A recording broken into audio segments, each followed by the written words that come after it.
Okay, so let's get started with recurring shifts. Notice in the start date, we're back on February 1st, and we've got the end date of this particular window of time as March the 7th. So whenever I add a new shift, the automatic start date is going to be the start date that comes from here. Let's go ahead and set that while I'm thinking of it to say March 1st. And let's say we've got a shift from 6 a.m. to 6 p.m., 12-hour shift. Okay, so it's starting on March 1st. Let's say we're doing it for the entire month. Let's call this PSW AM. So that's a PSW AM shift. Now I could put instructions here. What if I can spell it correctly? And I can also add some of my PSW guidelines. I don't want to have to type that every single time, particularly for 31 shifts for March. So I just add that as a glossary term, and I need 5 workers in my facility, but I will only take a maximum of 5. So let's go ahead and save that shift. Now notice Set Recurrence is now available because we've gone ahead and saved the shift.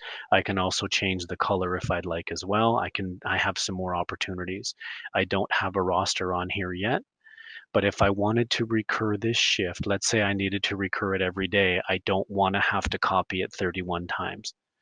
So what I can do is set the recurrence. So here's the recurrence pattern information. Please set how you would like this item to recur. I can set the recurrence pattern as every day. I can set it as every weekday.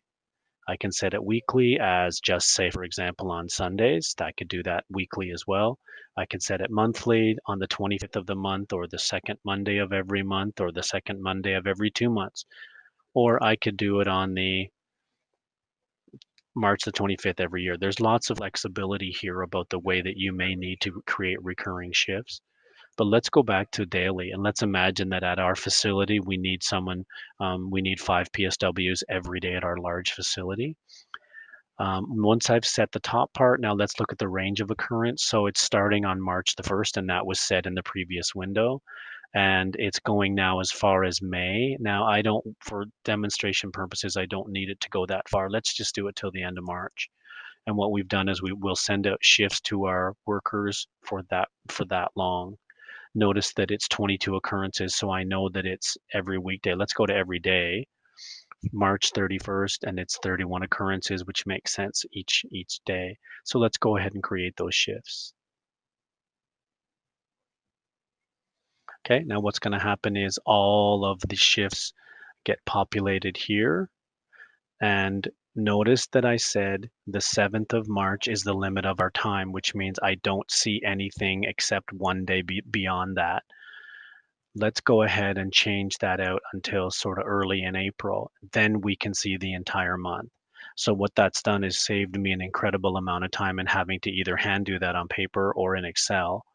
And it's created those to the entire month. Now, one of the other ways that we get to use recurrence is we can make changes to the pattern at any point, and from that point forward, the changes will recur. Please note that once we do make a change, the shifts then become outside the recurrence. So let's say we wanted to change the shift colors. We could do that as one example. I don't want to change it to pink. Let's change it to blue. If we wanted to save that, now because we're on a recurring shift, we now have an extra option. Do I want to make that change to a single shift, or do I want it to apply to all of the shifts in the series? And in this case, let's do all the shifts in the series. And what we'll find is that all of those shifts will change with the same setting. They're all blue. Now, the power of this is that I could also then go ahead and set a PSW. And sorry, I could set a roster and I could apply that. Now, if I set that at this point, I could save that. And what's going to happen is, do I want to save it for an entire series? And if I want to save it for the series, then what will happen is that roster will get attached to each one of those shifts. All of those will be set. Now notice the state of the roster is it's not published yet. And if I go to say the 9th, or if I go to the 29th, the roster is there, but it's not published.